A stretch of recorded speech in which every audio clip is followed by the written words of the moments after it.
यहाँ आज हमारे साथ शाह लेटर में चर्चा में हैं मुजफ्फरनगर के एमआईएम पार्टी के जिलाध्यक्ष इमरान कासमी। बात करने वाले हैं कि जिस तरीके से मस्जिद का मामला मुजफ्फरनगर में सुर्खियों में है, जेल वाली मस्जिद है। कासमी साहब आपके संज्ञान में आया है? जी हाँ, 2-3 रोज़ से चर्चा में चल रहा है मामला और बहुत ही दुःख भरी बात है, मुज़फ्फ़रनगर के अंदर इस तरह की बात सुनना और जो आदमी इतने बड़े पद के ऊपर है, वो अपने पद की वैल्यू नहीं समझ समझ पा रहा है और देखिए जेलर होकर या कोई भी आदमी किसी बड़े पद के ऊपर बैठा है और अगर वो धार्मिक इन छोटी-छोटी सी चीज़ों के अंदर पड़ेगा, तो मुझे नहीं लगता शायद फिर इस पद के लायक वो आदमी है, उसे चाहिए कि अपना पद छोड़ दे और फिर वो किसी ऐसे काम के अंदर घुस जाए, जो काम चल रहा है। जो लोग इतने सालों साल से नमाज़ पढ़ते आ रहे थे, बहुत कदीम मस्जिद है, अंग्रेज़ों के ज़माने से मस्जिद बनी हुई है वो और आज वहाँ पे नमाज़ पढ़ने से रोका जा रहा है। अभी परसों मैंने उनका इंटरव्यू सुना तो उस इंटरव्यू के अंदर भी उनकी ज़बान से अलग महसूस हो रहा था कि वो झूठ बोल रहे हैं और कल उस लड़के का खुद का इंटरव्यू आया, उसने बताया कि मैं काफ़ी वक़्त से नमाज़ पढ़ता आ रहा हूँ, आज मुझे जुमे की नमाज़ के लिए रोक दिया गया। तो हम लोगों ने अभी हमारी एक टीम गठित हुई है जो डीएम साहब के पास जाएगी और हम लोग ज्ञापन भी देंगे। जी हाँ, सैकड़ों साल से मस्जिद वहाँ पे चल रही है वो। अगर हमारी माँग वहाँ पूरी नहीं होती तो फिर हम वहीं जाके जेल के सामने धरने पे बैठेंगे और हम खुद उस मस्जिद के अंदर नमाज़ पढ़ने के लिए जाएँगे। अरे हर थाना हो, जेल हो, सब जगह मंदिर मस्जिद बने हुए हैं।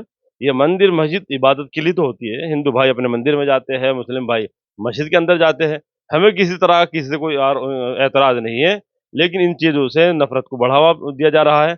हम ये चाहते हैं कि ये चीज़ें खत्म होनी चाहिए। कल मैंने भाजपा के मंत्री हैं मुजफ्फरनगर के सदर विधायक कपिल देव अग्रवाल, उनका भी इंटरव्यू किया था इस विषय पर।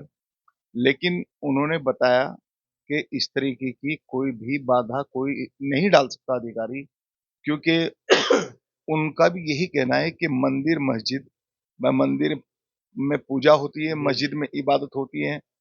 तरीके अपने अलग-अलग है, दोनों जगह काम एक ही हो रहा हाँ, है। बिल्कुल। ऊपर वाले को माने, ऊपर वाले को पूज रहे, ऊपर वाले से बिल्कुल। दुआ कर रहे, वो उसकी इबादत कर रहे, उसको मना रहे हैं, दुआएँ कर रहे हैं। तो लेकिन जब हमने बात की इसमें जेल अधीक्षक से, तो जेल अधीक्षक का कहना है कि जो बाहरी लोग हैं, संवेदनशील एरिया है जेल, इस वजह से उनको मना किया गया है। क्या ये अभी से इस तरह का एरिया हुआ है? पहले से इस तरह का एरिया था।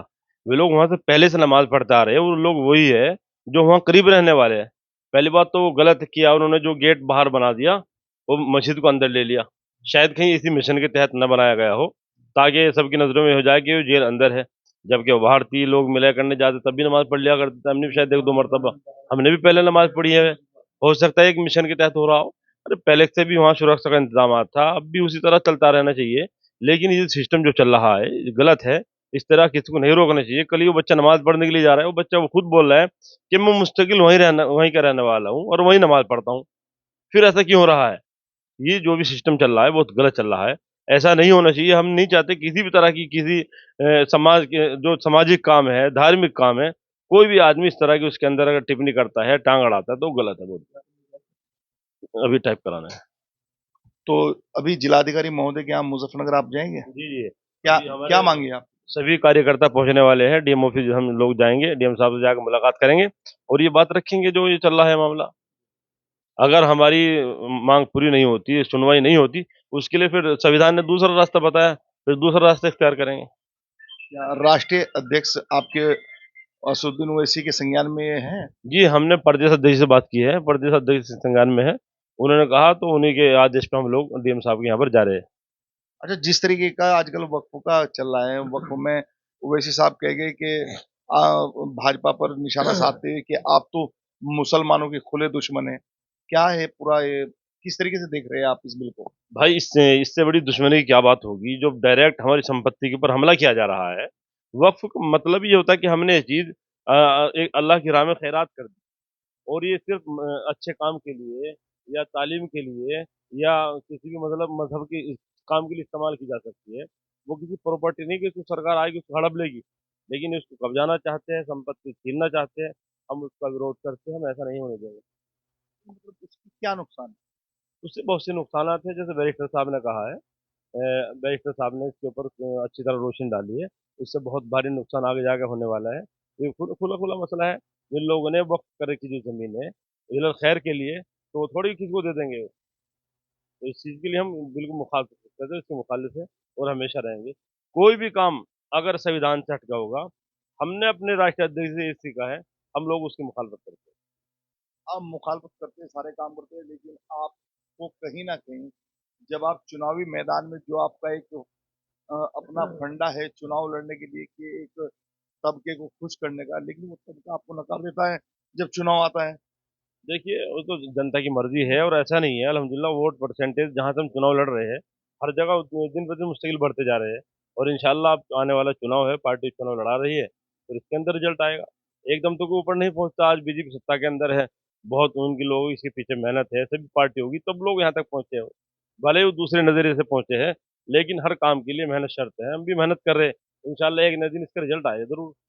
मुसलमान तो उत्तर प्रदेश का समाजवादी पार्टी और कांग्रेस को अपना वो मानता है। वो मानते हैं, लेकिन कम से कम जिन लोगों को वोट दे रहे हैं, उनसे कहिए कि हमारे मुद्दे के ऊपर बोले। मुजफ्फरनगर के अंदर कई दिन से मसला चल रहा, क्या आपने कोई लीडर, कोई नेता बोलता हुआ देखा है?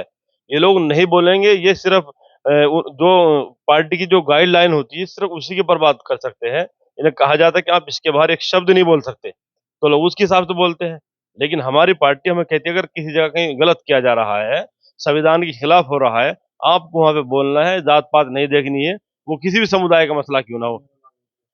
बिल्कुल, इतने वोट इन लोगों ने लिए हैं, लेकिन आप एक शब्द नहीं बोलते हुए देखेंगे। कोई भी नेता हो, मुज़फ्फरनगर का हो या किसी और दूसरे ज़िले का हो। वक्फ के ऊपर तो अखिलेश यादव ने संसद में पूरा विरोध किया है। अरे भाई, कि उन्होंने विरोध किया है, उनको पता है कि मुसलमान दोबारा से फिर इनके पीछे लग गया, तो वो दिखाने के लिए कुछ तो करेंगे ही। लेकिन असल अगर कोई विरोध कर रहा है, तो वो सिर्फ़ हमारा लीडर बैरिस्टर असदुद्दीन ओवैसी साहब कर रहे हैं।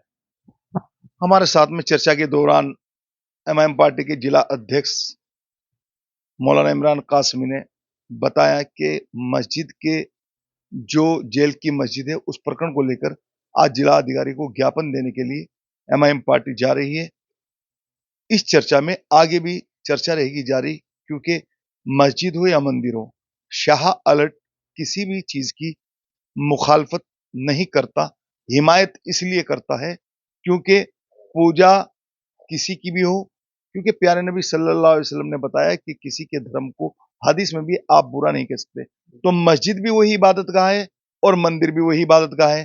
तरीके अपने अलग अलग है, कौन किस तरीके को अपना रहा है। तो ये दर्शकों तक वीडियो हम बराबर लगातार, क्योंकि हमारा जो मुद्दा है वे ये है कि जो सच्चाई है, कल हमने जो इंटरव्यू किया है उत्तर प्रदेश के प्रभारी सैयद शाकिर अली जुड़े थे हमारे साथ दिल्ली से, फिर हमारे साथ मुजफ्फरनगर के कपिल देव अग्रवाल जुड़े थे और जेल अधीक्षक का भी हमने जो उनका अपना पक्ष था वे भी रखा है चैनल पे, क्योंकि हम चाहते हैं कि सच्चाई जन जन तक पहुंचे। आप देख रहे हैं कैमरामैन समीर मलिक के साथ अरशद राना की मुजफ्फरनगर से इमरान कासमी के साथ एक खास चर्चा।